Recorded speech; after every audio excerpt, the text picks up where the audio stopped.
to own it. Just wanted to take the time, learn all the things that I could about you. Now it's such a mess here. Oh, we are just stressed here. Used to be so easy with you. Thanks for coming on the show today. Thank you for inviting me. Well, I love your whole story because you were here, now you're in Tennessee. Yes. You come and visit. Yes. Okay, so tell our viewers a little about who you are, what you do, and a little bit about your life, because I think your life's pretty interesting. Pretty interesting. Well, wife, mother of 4, and born and raised here, but we left 2.5 years ago to Tennessee.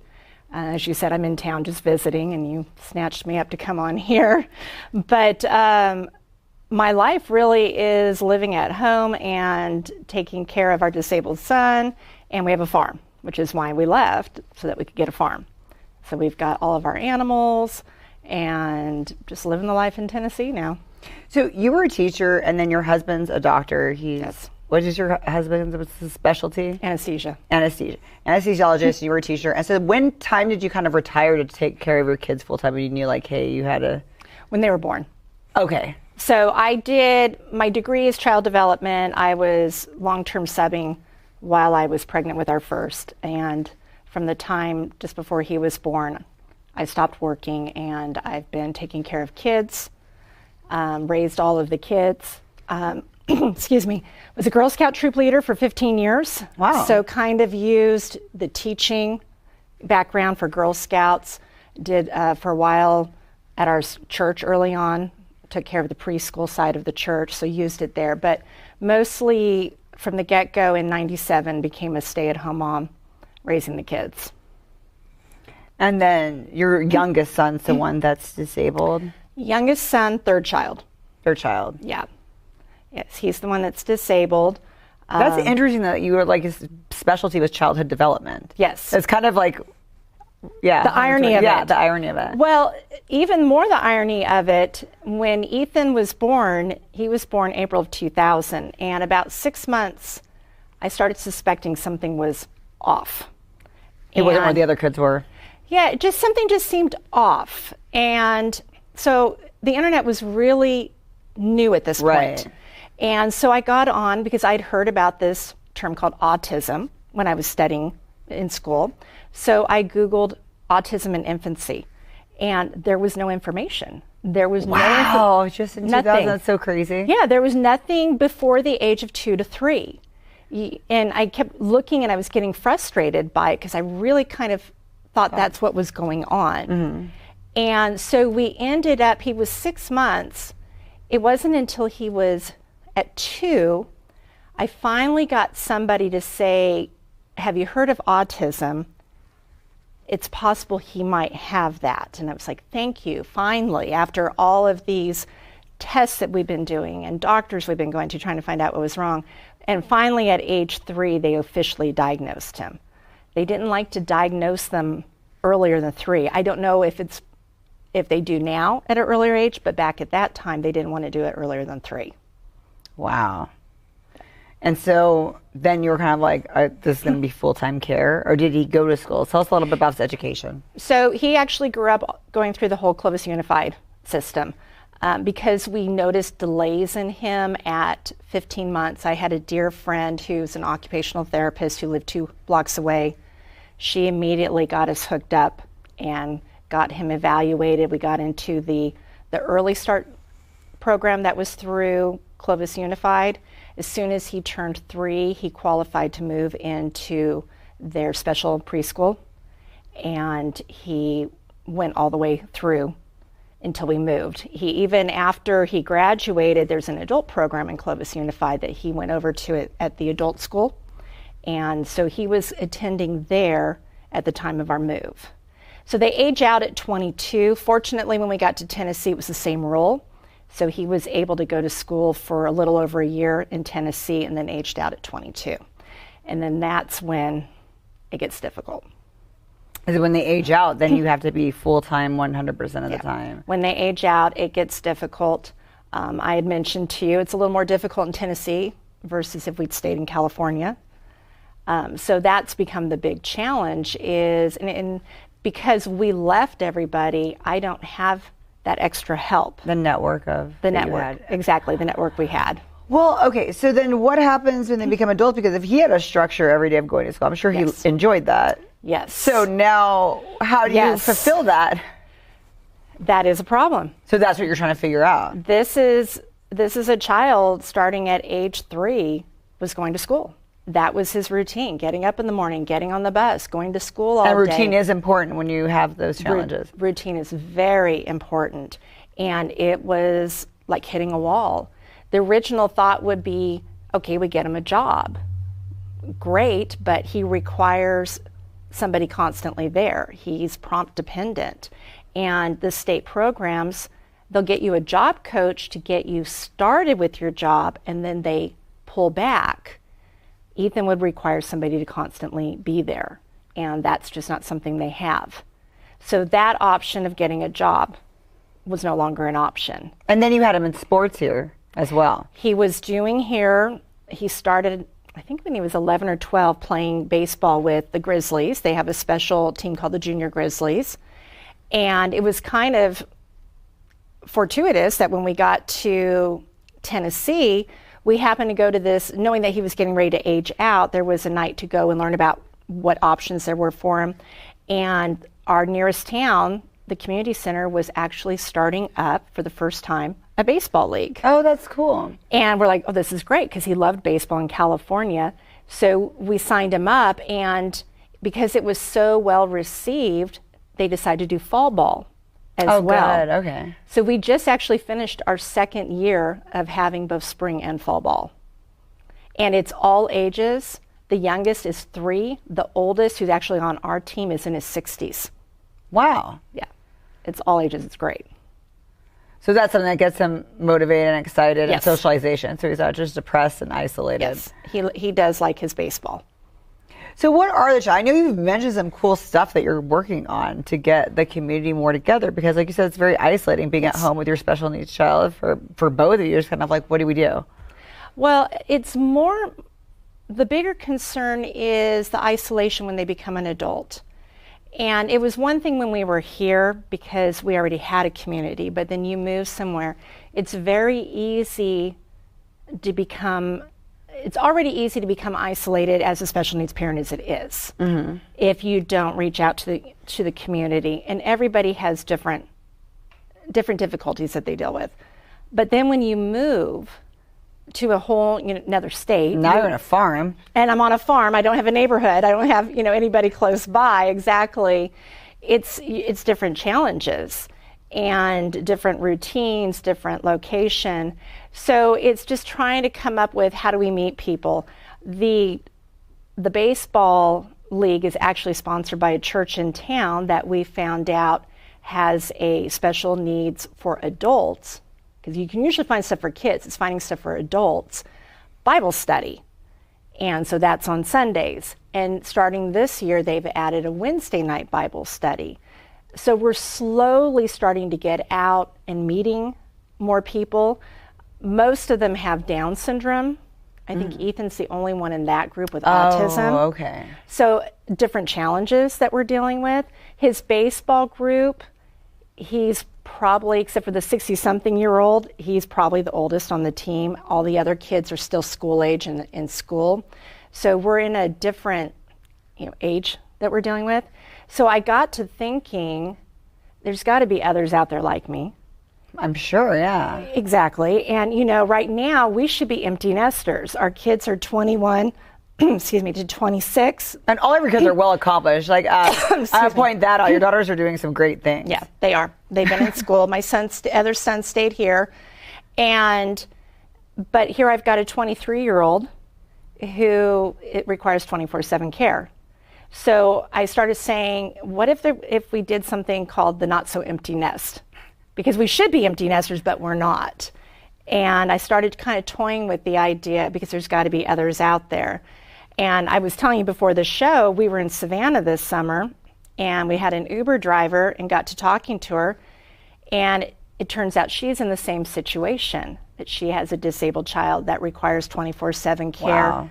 So she comes on weekend nights her family watches her child so that she can go in and she does Uber to meet people, to have a chance. That's her chance to socialize. Her outlet, yeah. Her outlet That's crazy. to meet people, because there just isn't a lot out there. And it's not something you think about until you go through it. Right. And just like when you tell me this, it's eye-opening that you're like, they care about you when you're like a kid, but then you become an adult and kind of you're left on your own. Like, what do you do now? Right. And one thing that was hard going to Tennessee, everybody asked us when we said we're moving to Tennessee, well, what are the services for Ethan? And I'm like, they're not like California. And you moved to be closer to your daughter for several reasons. One of them was to be closer to your daughters, right? Well, not necessarily. No, actually, our girls were told to look out of state because we were going to leave the state. We left to leave California. Right. And we ended up choosing Tennessee, which we love. But your daughters go to college on different sides, kind of on either side of you, right? One's in Oklahoma. The other one was in Virginia, but she graduated. Okay. So now she's living with us, and she's supposed to be looking for a job. Her career job. No, it's more of a not so empty nest. So she has bounced back, but we told her come back, but we moved out. It just happened that we were equal between them. We moved there because it's beautiful. One, we wanted a farm. We have 7.5 acres now. And, to get a better life for us, we made the risk, and we just left it to God that everything for Ethan will just have to, find a way to work out. Does Ethan work on the farm? Do you have him involved in it or not really? Yes and no. Remember I said he's prompt dependent. So he helps in the mornings with the chores. Okay. But again, there's that routine. And when you're on a farm, anything can happen. Oh, shoot. That's right. Okay. So if anything out of the normal routine happens, then that causes issues. And usually then it's okay, just go back into the house. We'll just take care of it. But he helps in the morning with the animals. Believe it or not, he actually doesn't like animals. Oh, my goodness. I know. At all? Any kind of him? No, he doesn't like animals. He tolerates them. If you say, Wow. Ethan, he'll pet it, but he really doesn't like animals. He just tolerates them. I know, because everyone's like, well, have you thought about getting him a dog? Because, there's dogs for disabled kids. I'm like, he doesn't like animals. We have plenty of them. But he likes hanging out with us. He likes helping. We had him helping when we were cleaning out the barn last time, but he likes helping to a point. And he's like, I'm done. But we'll get there. The farm is still just beginning.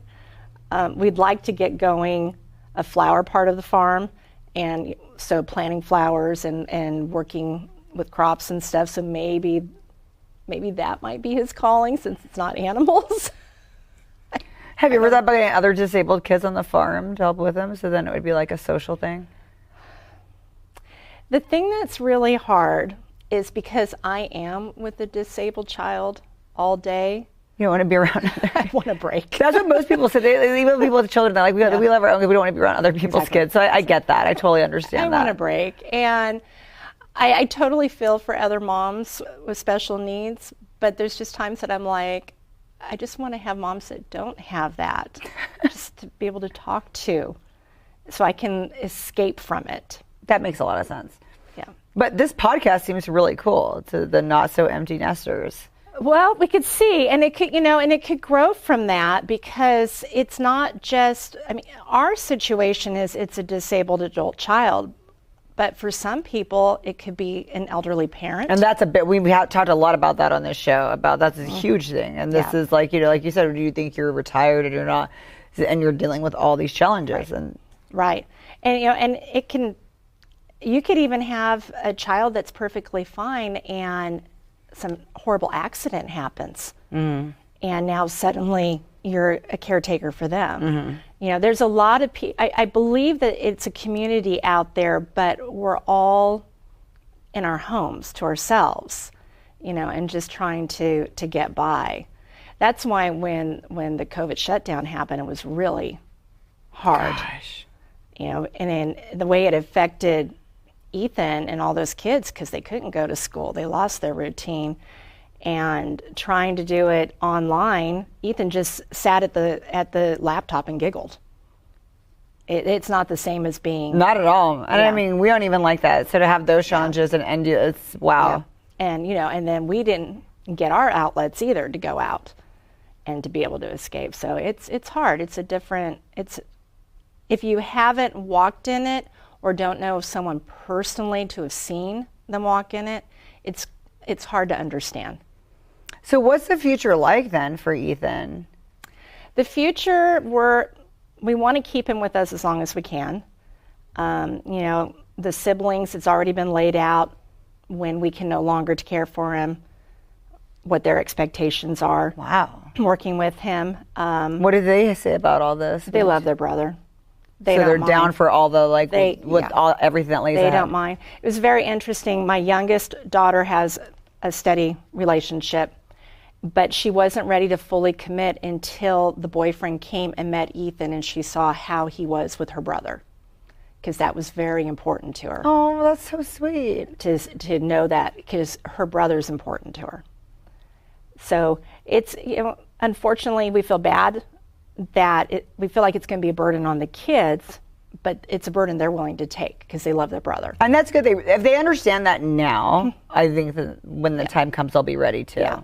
And ironically, he's the healthiest of all the kids. So he's going to outlive all of us probably because he's the healthiest. So it's just making sure that his future is taken care of.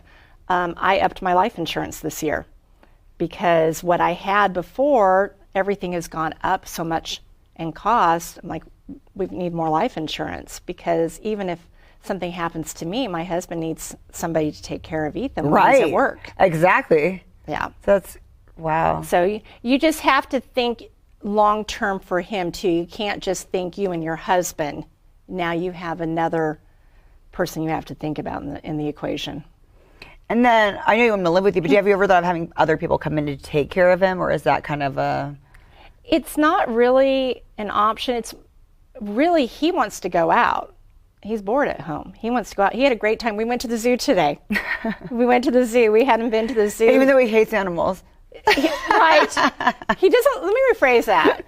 He doesn't like animals touching him. Oh, he can look at them. Okay, I got that. He can look at them. He had the best time at the zoo. When he heard me last night saying, yeah, maybe we'll go to the zoo tomorrow, he started singing, we're going to the zoo, zoo, zoo. He started getting all excited. And we spent 4.5 hours there. We haven't been to the Chaffee Zoo since, I think, before COVID. So it was really nice to see your new exhibit here. It's beautiful. I will say, though, when we went to go through the kangaroos and they tell you have to stay 5 feet back, I looked at them and I said, Nashville lets us pet the kangaroos. So that was a little sad, but we had a good time at the zoo. And so he likes to get out. He is getting out right now.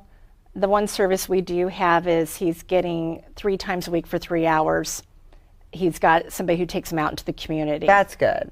And they go take him different places. So can you ever leave him home alone, or that's a no? Never? No. Anywhere? No. The most I leave him alone is I'll leave him in the house while I'm outside doing chores in the farm.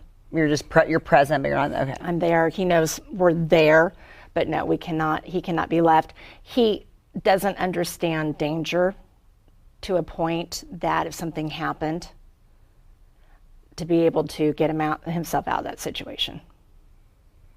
Wow. Yeah. Well, I really can't wait for this podcast. I hope you guys have a Facebook group, a podcast, because we may have to start one now. I think you might make me start one now. If I know you, you're going to be hounding me. Yeah. You started yet? Especially in your community, like in Tennessee, to see that. Mm-hmm. And then, but then it grows because it'll be everywhere, right. Wherever people everywhere can. So does he have friends here that he's seeing now, or not really? You know, all of his friends aged out as well. We have the family friends, and he remembers the family friends and seeing them. The Starbucks group, he remembers them. And the friends that we went and saw the football game with the other day, the people we're staying with. I don't know if we'll be able to get over to see his teacher. His teacher, when we left, was also his teacher back when he was 5 years old. Oh, wow. And has been in the family for a long time, around for a long time. So I don't know if we'll get a chance to go see him while we're here or not. But I think he's happy to be here. We made the flights. That was, we always hold our breath when flying. But we made it here. Yet the last 2 days were rough. Today was better. That's good. I just hope we just take one day at a time. Thank you so much for coming on my show. And then Can you give the viewers your Facebook so they can follow if they have any questions about their stuff? Yeah, now you have to. I just put you on the spot. You know I have privacy settings on that thing. Well, yeah, you have to accept them, right? I tell you, they can get a hold of you and you can send them to me. I will send them to you. That's it. Thank you so much for coming on my show today.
Thank you so much for coming on my show today. Yeah, definitely.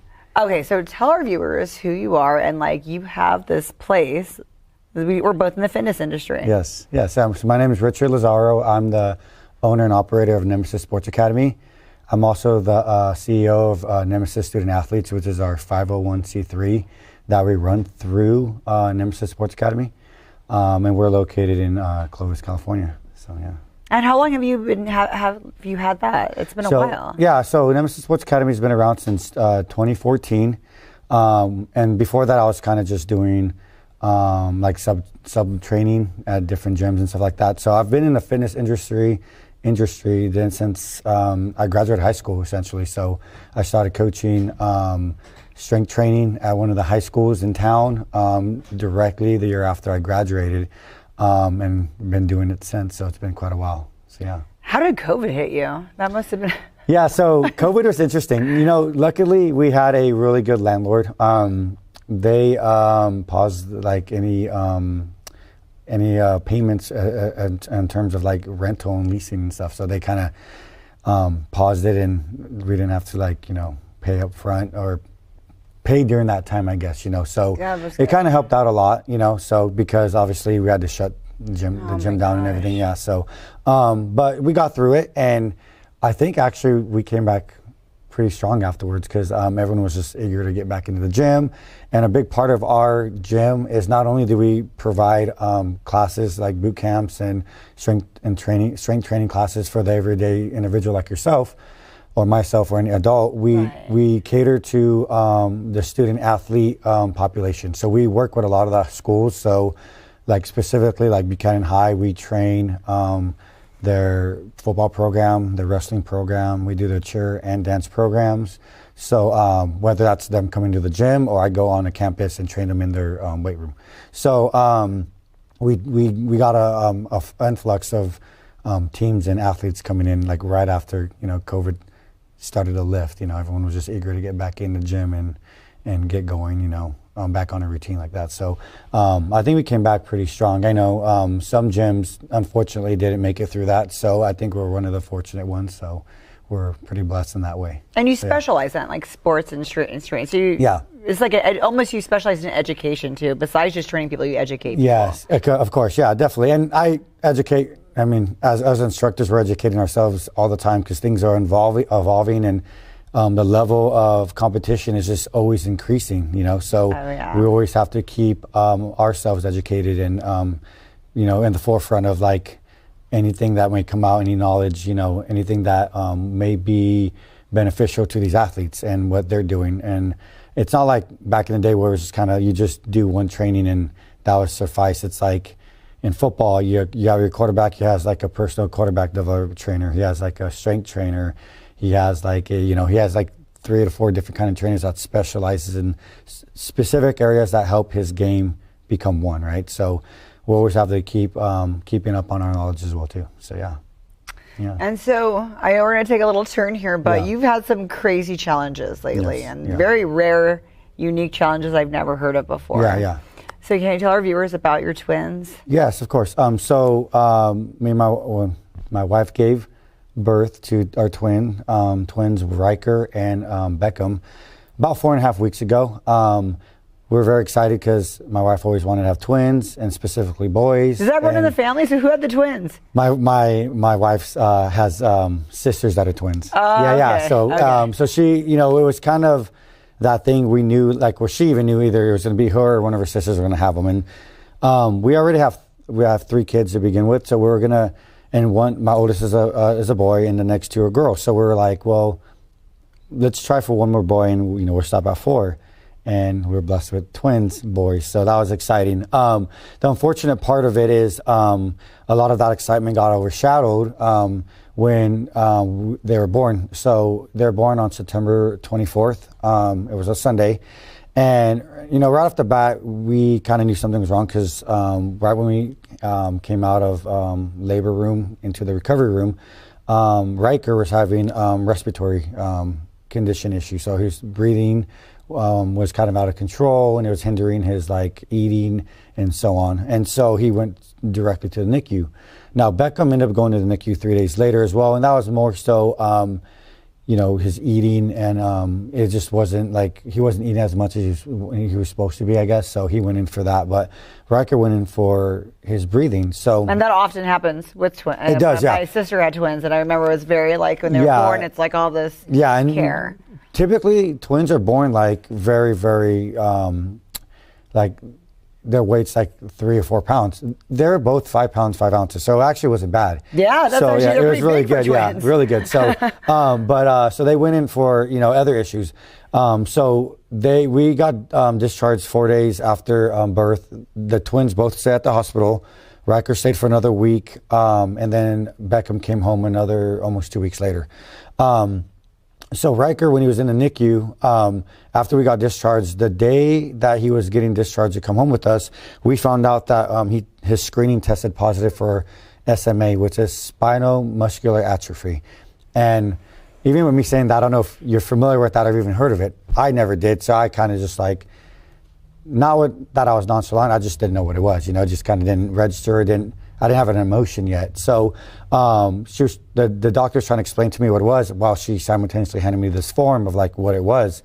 And I kind of glanced at it, didn't pay too much attention because I was kind of focused on it. He gets to go home today, kind of thing. So when I then looked at the paper, the second paragraph, it starts talking about the types.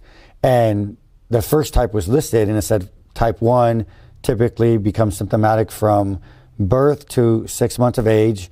And most babies with type 1 don't live past the age of 2. And right when I read that, I was just heart just dropped because that's the first thing I read on it. And I think kind of there's just a lot going on. I didn't even pay attention to the rest of it. And that's kind of how we found out. So the day that he was going to come home, we found out that he had that. And that not only we're taking him home, we're taking him right back to Valley Children's the next day to get further tests to confirm that he does have it and what type he had. So we went to Valley Children's the next day, got all those tests done. They were ensuring us, the doctors, that he does have it. Our screenings are very accurate, or pretty accurate. They rarely have any false positives. But then we had a lot of people along the way, like the NICU doctor and a few other medical personnel along the way, saying, "I wouldn't worry about it. It's, I think it's a false positive. He's moving very well. He's eating."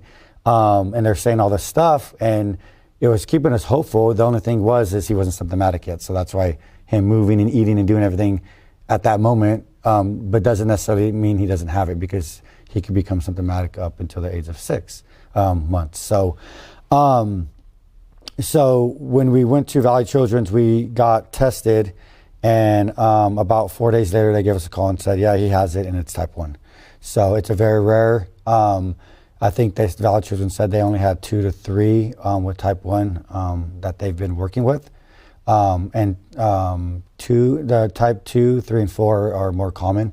They have an abundance of individuals that have that condition they've worked with, but type 1 is very rare. So, and it's also like a gene mutation that you and your wife have, right? Yeah, so we're both carriers. Yeah, so my wife actually, just kind of the history on like SMA and like when they started testing it, they just started having a screening for it in 2020. So it hasn't been that long. Wow. So for the last 3 years, barely. And they've only had any sort of treatment for it since I believe they said it was 2017, so 6 years ago. So it's still fairly new. The treatments are new still, and then being screened for it is fairly new still. So typically when babies that had type 1 before 2020 never got screened, the only way you would know that they would have it is if they became symptomatic, and at that point, it's too late. Lungs failing, the other lung, or they're having breathing issues, and then at that point, they pass away before the age of 2. And that's how typically you would find out. So, we're fortunate enough to had it been picked up by the screening test, and then, try to get some treatment done. But yes, my wife actually found out in 2020 with one of our other kids that she was a carrier. But at the time, I never got tested because the doctor said, you're half Hispanic. It's pretty common in just full Caucasians. Don't worry about it. Wow. Nothing to worry about. And now we're sitting here today. But you're only half Hispanic, right? Yeah, I'm only half Hispanic. Yeah. So, but they said in just Hispanic in general, like that fact that I'm 50%, that was enough to not get tested. So, and now we're, so definitely, yeah. So, and I could kind of go into about how, it affects Riker specifically. So we all carry an SMN gene that produces our motor proteins that essentially help us eat on our own, breathe on our own, crawl and walk on our own. And so that SMN gene produces 100% of those proteins that you need. He doesn't have that gene, but he has a backup gene that only produces 10% of what the actual main gene is supposed to produce. Okay. So by the day when he becomes symptomatic, he's losing the ability to, walk, crawl, and eat. Like right now, he doesn't really move his legs at all. It's very apparent, and and he barely moves his hands. And he's able to eat and breathe on his own right now, and that's kind of where we're at. And the test, essentially what they're supposed to do, the treatment, what it's supposed to do is it's supposed to go in and kind of help speed up rapidly speed up that backup gene to produce more motor proteins to essentially feed into what he needs to be able to do all these things. But it's not guaranteed either. So there's not a lot of studies specifically with Valley Children's that they have with type 1 and outcomes of it because it's just so rare. So what we're trying to do right now is get funds to get the treatment that he needs because it's very pricey, because it's still kind of a trial thing. It's only been on for 6 months. The main treatment that he was needing, and up until about a week ago, I would be sitting here saying that insurance denied it and we're fighting them, but they just picked it up. We don't know how much we're paying out of pocket yet. So insurance will pay for some of it? Yeah, they were now. Yes. But it is a $2.2 million procedure. Oh my goodness. Yes. And that's just a maybe that. And if it even works. So it's been kind of a roller coaster since I've been born in terms of what, he got diagnosed with, what we had to go through with the insurance, and, that getting denied, and then having to go back and kind of fight that and resubmit. And then we've been actively doing fundraisers and things of that nature to kind of not only spread the awareness of it, because it's just so, it's so unknown. Like, anyone I've ever talked about it to anyone or bring it up to, they just don't even know what it is. And so I had to educate myself enough to explain at least how it's affecting him. So then I'm not misleading as well too. So, and yeah, that's kind of where we're at today. So how do we help with fundraising? What can we do? So, we're doing an abundance of things right now. So I know our gym's going to be hosting an event on December 8th at our facility. It's a Friday Night Lights theme. You can essentially come and sign up and donate whatever you like. There's T-shirts that that are specifically geared towards Riker and SMA that you can purchase. And then all those proceeds are going to go to his treatments.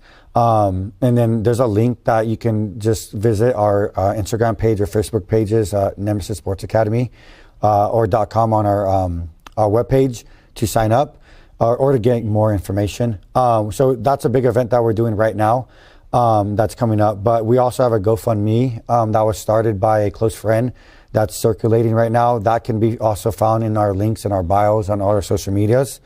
And then there's also other ways, other things that gyms around and even out of the state are doing. So I have friends that own other gyms out of the state or in town that are hosting Friday Night Lights and part of helping raise funds for Riker's treatment as well too. So those are just kind of a few things that we have going on right now. And then we have a few other things that we have in the works that we're looking to do, in the near future. So yeah. Oh my goodness. Well, you have been through everything. And how's it going at your gym? Is everything going good there? And people are still, because you still have to run that. Yeah, you have all this that you're working and then still running a gym. How's that going? It's good. So, we have a good community at our gym. A lot of individuals that care and, come together to kind of, help through this. It is a tough time. I did take a lot of time, especially when they were born and especially when we found out what he had away from the gym. And I have other coaches at the gym that kind of help fill in and help, where they need. And then a lot of the schools I work with and the coaches, because I go onto the campuses and I conduct the weight rooms for majority of the Clovis schools. I'm on from Monday through Friday every day. I'm usually on 2 to 3 high school campuses and their weight rooms as well during the day, during like their PE period, and they understand. And I communicate pretty well with them, and they support me. And so when there's times I got to step away or got to be somewhere for appointments or whatever the case is, something comes up, they're pretty understanding. And I think the saying, it takes a village, and I think that I'm really feeling that right now with the support that I have in the community, and especially in the fitness community, because I think without them, it would make this time a lot more tougher than what it has been. So, yeah. Oh my goodness! Yeah. Thank you so much for coming on the show today. Definitely, of course. We're definitely gonna put out all the information out there of how they can help. So, what are the pages that everyone can follow you on? Yeah. So, our Instagram page is Nemesis Sports Academy. Our website is just www.nemesissportsacademy.com. On our Facebook page, so I have a personal one under my name, Richard Lazaro, and then I have an actual business page under my name, Richard Lazaro, that has the NSA logo. And then I have a Facebook professional page, which is Nemesis Sports Academy as well. We have Twitter, which is Nemesis Sports Academy as well. And you update us on everything of how we can donate and how we can help everything that's going on. When does the surgery have to take place? So, it's all treatments. So, okay. So multiple. Yeah. It's not just one. Yeah. It's an ongoing thing. So, like right now, he's on an oral one that we started as well too, and that's like so. The oral one is every day, essentially for the rest of his life, that he has to be on. The main treatment is it's essentially a go in, one shot. Hopefully, it works. It's a one and done deal. And so that one would just be one time.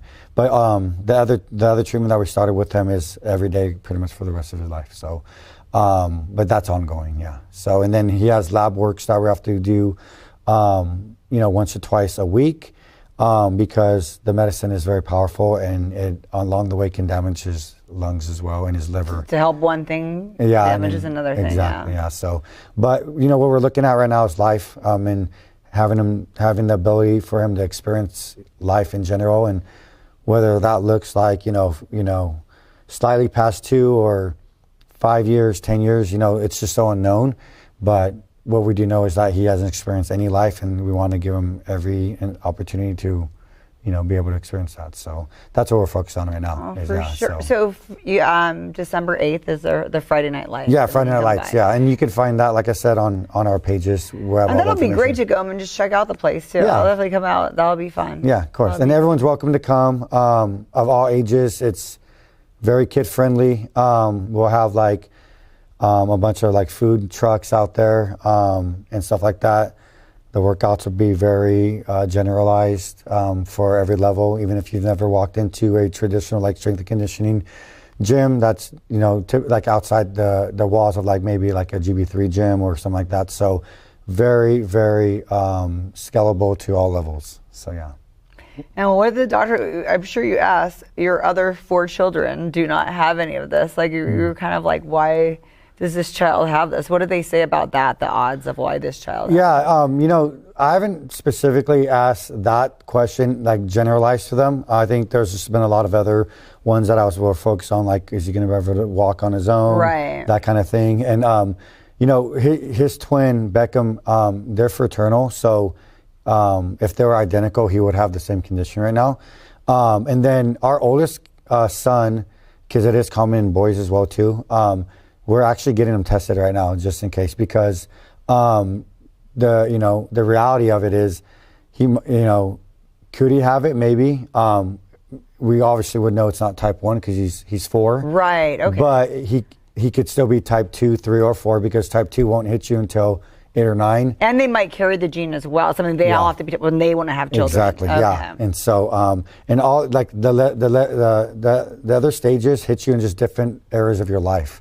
So stage 3 is when you're in your teens, and stage 4 is not until like mid-30s.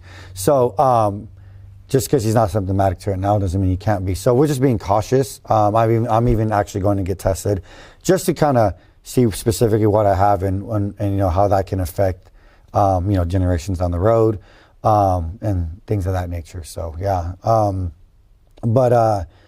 we've asked that question all the time. But I think at this point we're just focused on like where we're at today and how what we can do to help him have the best fighting chance of life. So yeah. Thank you so much for coming on. Of course, thank you for having me. I appreciate it.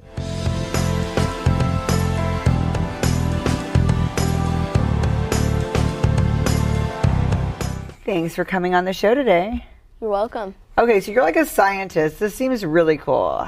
What did you make? It's called a potato cannon. Basically, you get a 2-inch PVC pipe, and there's something called an adapter right here to make it skinnier, basically, for the barrel. And then there's a hole for a lighter, and then there's this thing called a plug. And basically you put this hairspray and Can we get it ready to go? Even though we can't shoot it in here. Yeah. Okay. Okay, so how do you say, So I don't want to break it. Knowing this. me, I could break something like this. So we would just unscrew this, right? Oh, this is so cool. That, right? Just put that on, and then it's ready to go. It's ready to go. Okay, so where do you load from the top like a cannon? So I didn't bring it, but you have this like long stick, and you probably push it down to right here. Okay, so we put it in from the top? From the top, and then... So typically you're going to use potatoes for this, but you can use any fruit. You can use anything, honestly. So you're going to put this in, and then you get to go here, and then you kind of feel like if it's gotten down here or not. Oh, wow. Okay. So how did you discover that this actually works? Me and my dad went to like this park and we shot it, and we're like, dang, because it went across the whole park. It was crazy. And so... And nobody was around, right? No. But this can be like a little bit dangerous, huh? Even though it's just... it can be. I never knew vegetables could be dangerous. So what's the odds of it? Like what happens? Well, if you do like too many things, you can put multiple things in the barrel. But if it plugs it and it has nowhere to go, then it can possibly explode. But this thing can explode, or the actual? Oh wow! This tip. How many? So what's suggested? How much are you supposed to put in at a time? Just one. Yeah. But you just keep reloading. Yeah. And aiming and firing. This is so cool. So what are all the fruits and vegetables you want to experiment with this? Yeah. What other things you want to try? So I just have an apple that I wanted to try, and the lemon up there. And you tried the potatoes? Yeah, I already tried a potato, but I'm trying other stuff. Did it work the first time, or was it like a trial and error? It malfunctioned a couple of times because I think it didn't have enough oxygen in the chamber for the lighter to go off. You know, like if there's no air for the lighter, if I held my hand on it, it wouldn't go off. Right, okay. So I think it was just too wet in there from the hairspray. Oh, so Then you kind of waited a Yeah. little bit and then did it. Yeah. So that it dry up a little bit. So when did you start making these devices? Probably, well, I made this actually today. Me and my dad went to Ace. And so I started making inventions maybe 9 years old. I was really just into projects and hands-on stuff. So Because it's like a science project, Yeah. except you're just doing this on your own. yeah. What were some of the ones you started with? I used to try to make tasers. Yeah, I would do. a lot of weapons I would here. do a lot of like electricity stuff, kind of, and I would just attach this to that and see what would happen. So do you go like on YouTube and see how other people are making it? Yeah, and so you then kind kinda of do just your do my research. own. So you do your research and then try to do it. Yeah. And what's the trial and error on a lot of things? How many times do you usually take to work for a lot of these things? I usually probably about 5 times I have to remake it just to make sure that everything's working properly. And you have patience? You don't get frustrated? I do. I would get frustrated. I don't have patience. Yeah. And so this takes a lot of supplies. So like this costs some money to make, right? Yeah. And then you lay it out and measure it, and you made sure everything like fits. How do you make sure all of this stuff fits? Okay, so they usually just put this. This is like the adapter for the plug, and it'll say like 3 inches, and then this has to be 3 inches also. So you bought that everything like separately. So you had to buy the pipe, Yeah. the this, and so that. you have to buy concrete, PVC concrete. Okay. It's like this glue that you put inside, and so what it does is it just seals it really tight, so nothing can get out except the potato. And how do you measure everything just right? You got to cut some stuff, right? Or You have to cut like this, what do you cut it with, a saw? just a little hand saw. Oh, nice. So, and then And then if you mess up the measurements, you have to start all over again with another one? well, it doesn't really matter how long it is Okay. because, I mean, the longer it is, the more velocity it gets because it has more time to go through the barrel and pick up speed. So if it was like really short, it wouldn't go as far at all. And then do you smooth out the end before you put it on? Yeah. Like smooth it out before so Yeah. it's all like rigidy from. Okay. And then you put the glue in and wait for it to set? Yeah. So what kind of glue do you use for this? It's called PVC concrete. It's like it's an adhesive. It's a really strong adhesive, and it just has this little thing that you can just put it in there and roll it around in there, kind of, and it just gets the glue everywhere, and then you stick the pipe in. So you're with your dad, so this is safe. So I know some Yeah. kids are watching this want to make this at home. What do you advise them? One, you do everything outside. Mm-hmm. And then 2, you always have adult supervision for a lot of these projects. One that when it involves fire and hairspray. Mm-hmm. Yeah. The flammable. Okay, so what's the next on the agenda of the next thing that we're going to make? There's also this thing I wanted to make. It's called a spud gun, right? Okay. And it shoots. It still uses hairspray. It still uses fire, but it's like tiny, and it takes little chunks of the potato, right? It's like maybe a straw. Oh, wow. Yeah, and maybe the width of a straw. But they used to sell them back in like the 90s, I think. And you would poke it, and it'd cut a little piece of potato out, and you would pump it, and it'd get air, and then you'd pull the trigger, and it's like a valve, and it would switch it off so that the air could pass through, and then the potato would fire. So it's kind of like this. Yeah. But is it more powerful or more? It's less powerful. Yeah, because they're little but chunks, huh? There's different designs you can do for this. You can get like a sprinkler valve, Okay. and you can put it in there, and then there's like this lever, and you could fill it up with air back here, but it wouldn't come out of this until you pull the lever down, because it basically blocks this. Until you pull the lever down, and then it shoots. And then you have to like find the lever and make sure you line it up right, huh? Yeah. That sounds like so much work. Yeah. Okay, so besides this, what were some of the favorite ones you made? My favorite inventions? Probably this. I've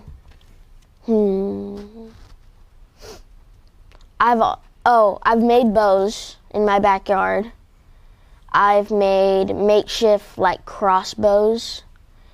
That's about it. But I really like using like electricity sometimes to like spark it off. So some people they put like nails and they connect it to this like electric. Okay, it's kind of hard to explain. So you know the barbecue pit, that button that you press? Right, okay. So they sell those and it makes a spark, basically, just ignite it. And some people, they just put it in there and seal it with that PVC concrete. And all you have to do is push the button. You don't need a lighter. Because what it does is it makes a spark to ignite the hairspray. So. Oh, wow. So where do you find those? They're actually way more expensive than a lighter, but you could probably find them at like Home Depot. Oh, wow. And so with a lot of the inventions you make that use electricity, where do you find a lot of like the electric current stuff to do? Do you have to buy them separately? Do you order them on Amazon? Sometimes we have a lot of wires in my garage that were just left over from like these chargers. Or so I sometimes, there's this thing called a stripper and it strips the plastic off the wire. Okay. You know how like that little rubber stuff? And it strips it, and then sometimes I would put, you know, like the thing that you plug into the wall, like those two things. Yeah. So sometimes I would put that in, and I would just touch the two beams, and it would shock, kind of. Oh my gosh, Like that scare you? Not really. Is all that safe to try, or is it just because it's a small current? It's okay. It's just a small current, so it can't it's really do any okay. damage. Yeah. Okay. Oh wow! So then, what do you want to be when you grow up? You want to be like a scientist? Because this is some really cool Probably, stuff. And yeah. invent fun stuff. I also like fishing a lot. There was this thing my mom told me about. It was like you would go out on a boat for a couple of months, and you'd just catch fish, right? And you'd bring them back and sell them in like a market. So I'd still get the fun of fishing and sell the fish. So, I'll make money out of fishing. yeah. That's pretty cool. But have you ever done anything with like robots? Robots? No, I haven't. Have you thought about building robots, or just weapons? I have, but I don't really have all the parts. It's expensive to build. Oh yeah, I think it gets more expensive than this. Yeah. Okay, so where do you get to experiment with this? Is there like a rule that you can only do it at parks and no one can be around? Okay, so it wasn't actually a good idea to do it at the park because it went across the whole park, How far? maybe 400 feet. Wow. Yeah. So Did you see when it actually hit? What did it hit? it hit the street and just Exploded. splat. Made So mashed potatoes. yeah. So me and my mom, we had this idea to, so like we have this chopper thing, and we were thinking of putting it at the barrel. It's like crisscross, and it's just these little things, and you can make French fries, right? You push down on a potato. Oh yeah. So we're thinking if we attach that to the end of the barrel, then shoot it, we make French fries. That would be really cool. Yeah. And then you can eat afterwards Yeah. after you make it. Yeah. Is it safe to eat after that? Probably not, because of the hairspray. I'd have to think. They're right. Well, actually, if you fry it, maybe at that point. Oh, yeah. This is so cool. Okay, so this is, what vegetables do we have? We have 3 different things that we're going to try. So we have an apple, a lemon, and my mom, she wanted to do a zucchini, but it wasn't big enough. I think like the larger ones would work. It has to be something that plugs it up, because you can't have too much air. Because if the air passes through, it just, and all the air comes out. So it has to be airtight, basically. So. And then it's like cannon. So what are you gonna take this to school ever as a science project to show your friends? Probably not. It's pretty dangerous. What do you do? Is that one of your favorite subjects is science? Yeah, probably. And then have you used anything that you've done for fun and then put it in a science project later? Like leftover stuff from just the project. Or yeah, you find it and they give you a project and you're like, oh, I kind of did something like that. I'm just going to use that for that. Oh, sometimes I break stuff and I improvise to like fix it or find something else that would work. Like what? My dad, so we built this projector a while back, and it's a projector screen we actually put in our backyard. And one of the parts broke, so I improvised and fixed it. It just made a whole new one, and it actually worked really well. So what does it project? It projects, we watched the football game. Oh, wow. It's like probably a big screen. And you were able to do that to fix it? Yeah, you just need a projector and a screen. Like, they sell these screens that projectors can go on. It's like white. And so, yeah, I fixed it. I mean, do your friends ever help you make stuff like this, or they don't think of stuff like this? They don't really think of it. Well, I can't wait to see what you make next, because this is really cool. Are you going to keep this in your room, or where do we keep this at? Something like this? Probably my room. Yeah. Probably in your room. Well, thank you so much for coming on my show. Do you have a YouTube channel or any social media? I don't. One day we're gonna keep up with you. We'll, right. We'll bug your parents until they get you one. Okay. Thank you for coming on the show today. All right. Felt right in the morning, felt right in the summertime. It felt right drinking cherry wine with you. Just wanted to own it, just wanted to take the time, learn all the things that I could about you. Now it's such a mess here, oh, we are just stressed here. Used to be so easy with you. Now I must confess here, oh, I must confess, dear, don't think I'm in love with you. Winter is coming and I don't know what to do, and there's no more use in running, no more running to you. And I don't want your loving, I don't want to be just friends, knowing all this time we were playing pretend.